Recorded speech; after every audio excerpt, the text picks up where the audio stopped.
ہمارے چینل غفران خان 8176 کو لائک کریں، ان کی زندگی میں بتاؤ کرپشن ہے کیا؟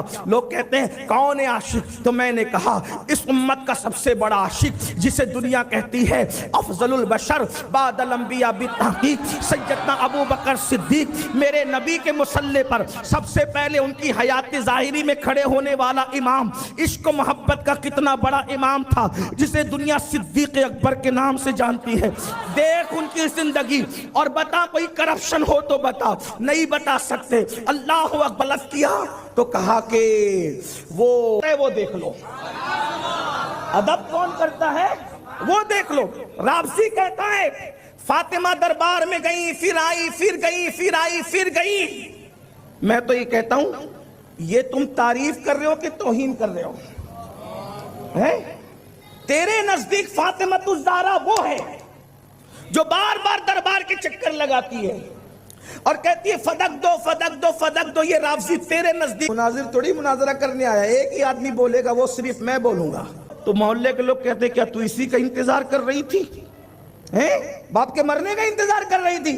اور تو کس کو گالی دے رہا ہے بدبخت؟ تو کہتا دربار میں گئی، دربار میں گئی، پھر گئی، پھر گئی، پھر گئی۔ میں کہتا ہوں اللہ کی عزت کی قسم میں خط غلامی لکھ دوں گا، تو ایک مرتبہ دربار میں جانا ثابت کر، دربار میں جانا ثابت کر۔ اب توجہ سے سنیں، یہ تیرے عقیدے میں کہ دربار گئی، دربار گئی، دربار گئی، میرا عقیدہ سن۔ ارے جو نماز کے لیے مسجد نماز، جب وہ نماز کے لیے یعنی عبادت کے لیے آخرت کے لیے مسجد میں نہیں آتی تو دنیا کے لیے کسی دربار میں کیا جا سکتی ہے؟ دنیا کا کوئی محقق ثابت کر دے دربار میں جانا، میں غلامی لکھ دوں گا۔ اللہ اکبر۔ یہ تیرے نزدیک دربار گئی، دربار گئی، دربار گئی، میرے نزدیک فاطمہ یہ ہے کہ جس کا آنچل نہ دیکھا، جس کا آنچل نہ دیکھا مہو میر نے اس ندائے نزاہت پہ لاکھوں سلام۔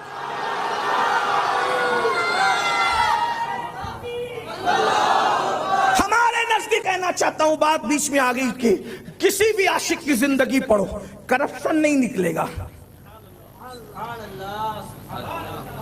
ایک بات تو میں نے کہہ دی، سب لوگ بیان کرتے پوری دنیا میں، یہ فاروق اعظم جب بیت المقدس گئے ایک غلام ساتھ لے گئے اونٹنی پہ، کہتے تھے اتنی دیر میں بیٹھوں گا اتنی دیر تو بیٹھے گا، اتنی دیر میں بیٹھوں گا اتنی دیر تو بیٹھے گا، سب بولتے، حتیٰ کہ گاندھی نے تک کی بات بیان کر دی، سب نے بیان کیا۔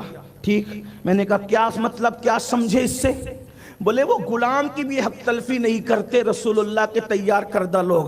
میں نے کہا یہی تو تمہیں سمجھانا چاہتے ہیں، جو اپنے غلام کا حق تلف نہ کرے، جس کے وہ غلام ہے اس کی بیٹی کا حق کیسے چھین سکتے؟ بات تو یہ ہے نا، بات یہ ہے۔ لیکن بہرحال میرا عنوان وہ نہیں، میں صرف تمہید میں یہ عرض کر رہا تھا کہ جہاں عشق ہوگا وہاں کرپشن نہیں ہوگا، جہاں عشق ہوگا وہاں ماں باپ کی وفاداری ہوگی۔ نہیں دیکھتے اس کرن کے شتربان کو جو بظاہر تو اونٹ چلاتا ہے مگر عاشق ہو گیا تو ماں کی فرما برداری میں کبھی نبی کی زیارت کو نہیں گیا۔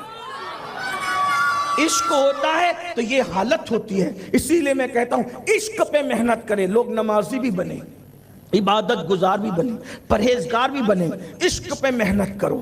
لوگ کہتے ہیں آج نشہ عام ہو رہا ہے، میں نے کہا عشق پہ محنت کرو، کیونکہ جو عشق رسول کا شربت پینے کا عادی ہوگا وہ کبھی کوریکس کی بوتلیں پی کے نشہ نہیں کرے گا، وہ کبھی ایم ڈی کو چاٹ کر کے نشہ نہیں کرے گا، اور اس کو معلوم ہوگا کیونکہ اللہ کے رسول نے فرمایا جس نے شراب کا ایک گھونٹ پیا جب وہ مرے گا تو قبر سے یا تو سور کا منہ لے کے اٹھے گا یا تو خنزیر کا منہ لے کے اٹھے گا، خنزیر سور کا منہ لے کے اٹھے گا یا تو بندر کا منہ لے کے اٹھے گا۔ اور آقا فرماتے ہیں جس نے نشہ کیا میں محمد اس سے بیزار ہوں، اس سے میرا کوئی تعلق نہیں ہے۔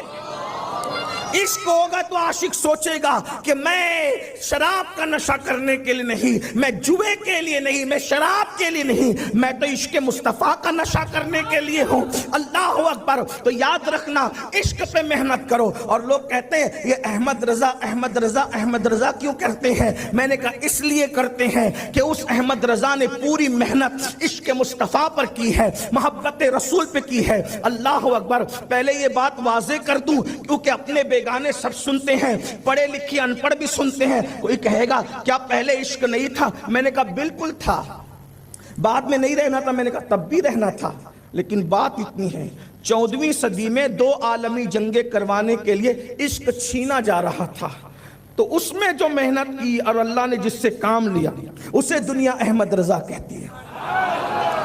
انہوں نے اپنے زمانے کے علماء کو جمع کیا اور صرف عشق پہ میں، وہ کیسا کشتہ عشق رسول تھا کہ وہ خوشی ہو یا غم اس کو کچھ سمجھ میں نہیں آتا تھا۔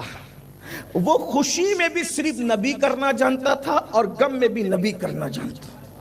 ایک بات آگے بڑھانے سے پہلے چھوٹی سی بات ایک رکھ دوں آپ کے سامنے، پھر بات آگے چلے گی۔ ابھی دنیا میں لوگ گستاخیاں کر رہے ہیں، ٹھیک، حضور کو گالیاں دے رہے، اس دور میں بھی دے رہے تھے۔ امام اہل سنت امام احمد رضا سے پوچھا گیا کہ جب حضور کی گستاخی ہو تو کیا کرنا چاہیے؟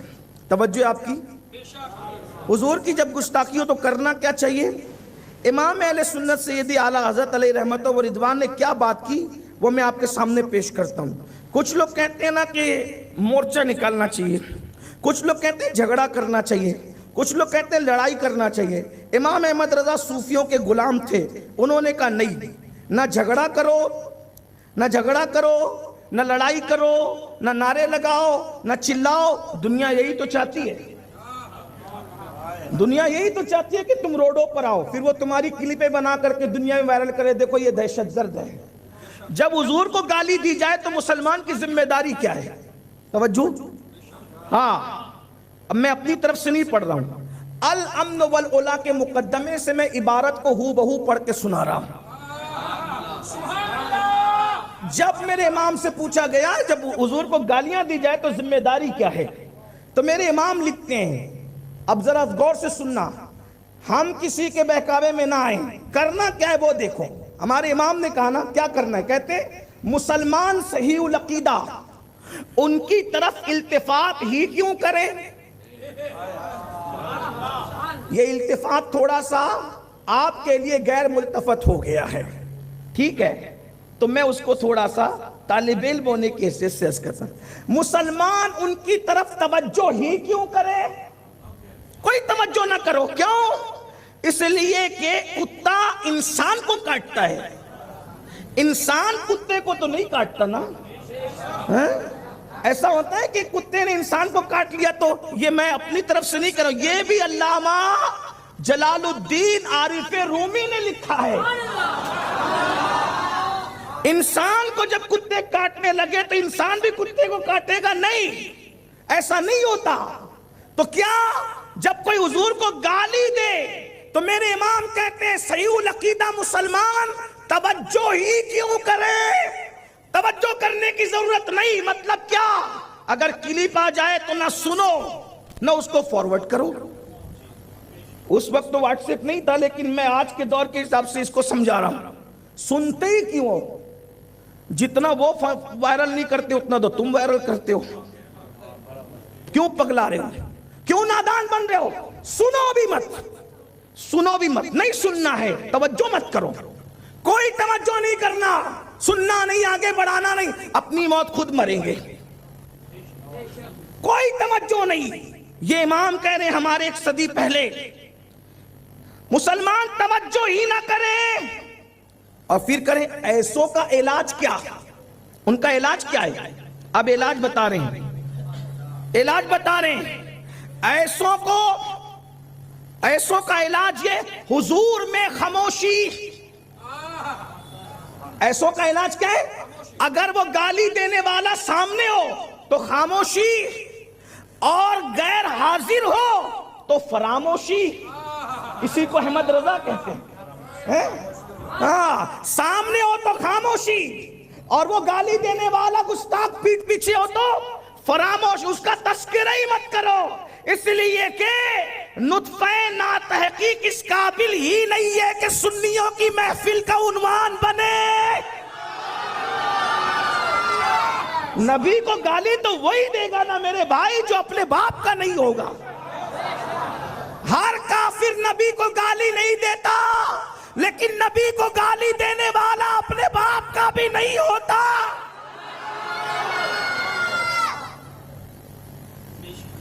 سامنے ہو تو خاموشی، پیٹ پیچھے ہو تو فراموش، بھول جاؤ، ان کا ذکر ہی مت کرو۔ اور پھر کیا کہا؟ اب کیا؟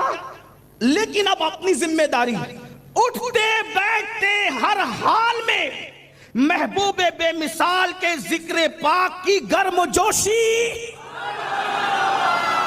جواب کیا ہے؟ جواب کیا ہے؟ سامنے ہو تو خاموشی، پیٹ پیچھے فراموشی۔ یہ موشی موشی موشی سنے، سامنے خاموشی، پیٹ پیچھے فراموشی۔ اور جب تم اپنی محفلیں سجاؤ تو محبوب بے مثال کا ذکر، اس میں گرم جوشی، اٹھتے بیٹھتے چلتے پھرتے صرف ذکر مصطفیٰ کرو، ذکر مصطفیٰ کرو، ذکر مصطفیٰ کرو۔ حضور کا گرم جوشی سے اتنا ذکر کرو کہ یہ گستاخیاں کرنے والے مخالفت کی آگ میں خود ہی جل کے مر جائیں۔